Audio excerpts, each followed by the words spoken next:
Hey guys, it is Scott the Steamroller Steen with Steamroller Picks and HitThePick.com. It is Monday, the day after the disaster. It's the 10th of February. And this, my friends, is the Deep-3.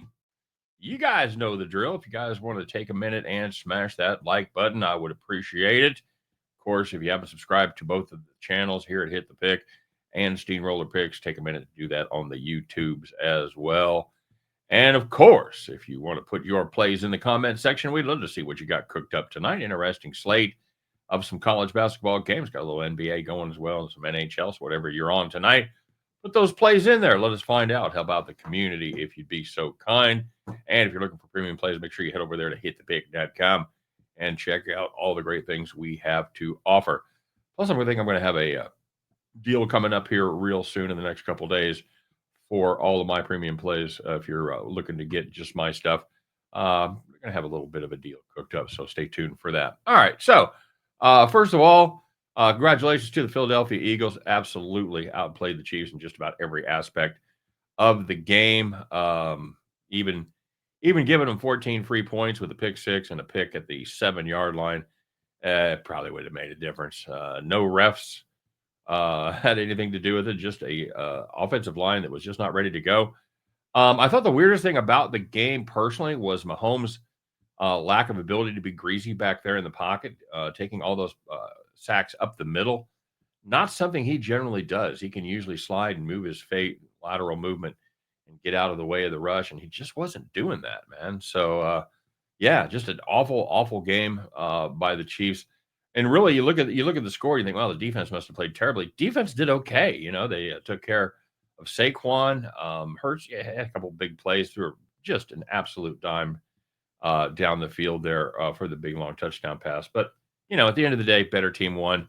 Tip my cap to him. It's good to see. I wish Kelsey would have played one more year so he could have officially got it. But I bet we're going to see him in that Mummers outfit at the parade there in Philadelphia. So stay tuned for that. Should be fun. As far as my plays go, we got there with the over. I was a little worried that the Chiefs wouldn't be able to help us much, but Philadelphia put in some scrubs trying to get their letters for the year and started playing soft defense. Chiefs were able to get a couple late scores, get us over that total. As far as the prop bets goes, we had over 5.5 combined sacks. Yep, that got there. Nick Bolton, no sack, laid big wood there, but he did not have a sack. He did blitz one time. It almost got to Hurts, but Hurts was able to get it away in time, and that was really the only time that was at all threatened. Mahomes over 28.5 yards rushing. No, he did not get there. Got 25 yards. Not getting to run many plays there in the first half. I think they had one first down in the first half, I'm not mistaken. I know, like, we looked up into the third quarter, beginning of fourth quarter, they had 3. Just brutal. The defense, they did their job on Saquon. You know, everybody said, well, if you can hold Saquon, it's going to be an easy win for the Chiefs. Not exactly. We had him under 109.5 yards rushing. He got home. Kelsey, anytime touchdown? No, not so much. Kelsey, not a great night. Not a lot of targets, not a lot of opportunities for him. A couple of drops too, just not good. Will they? And my lock of the century, will a player or coach cry during the national anthem? Yes, Chris Jones, absolutely bawling like a baby, had the Kleenex ready. Not any doubt. And really the highlight for me in this one came before the game started. I was in my car. I had to drive to Kansas to make some last-minute bets. I was driving back for the national anthem, and we had over 120.5 seconds at a minute 40. At a minute 40. First, there was no flourish at the beginning. No piano flourish. I'm like, oh, man, we are screwed. But he was able to, John Baptiste, I keep want to call him John Legend, John Baptiste, at a minute 20, a minute 40, started Land of the Free. I'm like, we are absolutely screwed. No, I'm sorry. A minute 20 with 40 seconds left to go. He started Land of the Free, and son of a bitch, if he didn't get home, he did that verse 3 times. I said the land. It was the best. Anyway, they went like 204, 205 as that one got home. So, You know what? Not a bad day, everything considered. 6-2 on my bets. I'll take it, and, you know what? We'll move on. We'll put that season in our rearview mirror.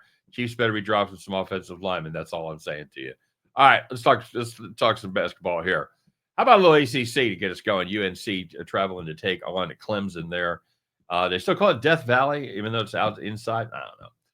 Clemson favored by 5.5. We're going to ride the Tigers here, guys. We're going to ride the Tigers. It's hard to get behind this Heels team right now. It really is, especially on the road where they have yet to cover. Yikes. And the main reason their defense has struggled, and that is not a good thing because the Clemson offense has been very good, especially at home. They put up 73 or better in all 7 of their home ACC games. I think the Tigers keep it rolling. UNC, probably in the tournament right now. I wouldn't want many more losses if I was a Heels fan. Clemson minus 5.5. That's the play. And we're going to take a look at Northwestern State and Nichols. You knew there was going to be some under the radar crap coming on Monday night, right? Nichols State minus 7.5. Yes, we're going to ride the favorites. This is going to be a pretty chalky show, by the way, guys.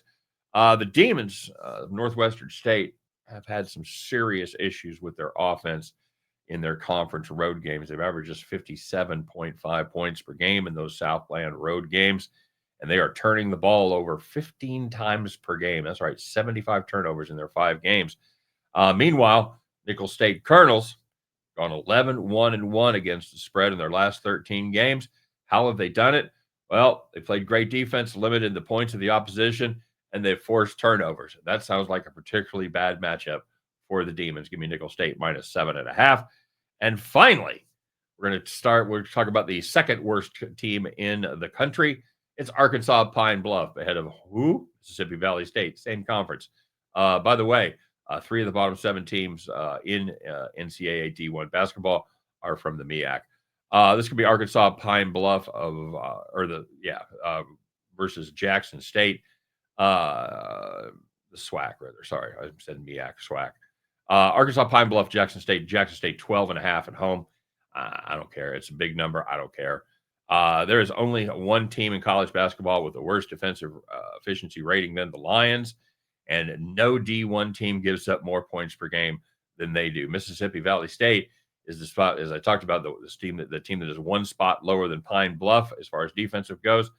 And what did Jackson State do to them? Well, they just rolled them by 48 points in their last home game.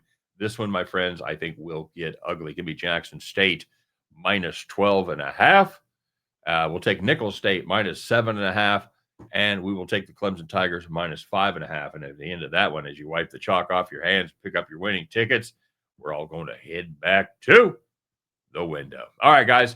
As always, have a great day. Thanks very much for watching. Of course, don't forget to drop those plays in the comment section. And win, lose, or draw on this 3-pack. We'll be back tomorrow to talk all about it. Take care. We'll see you then.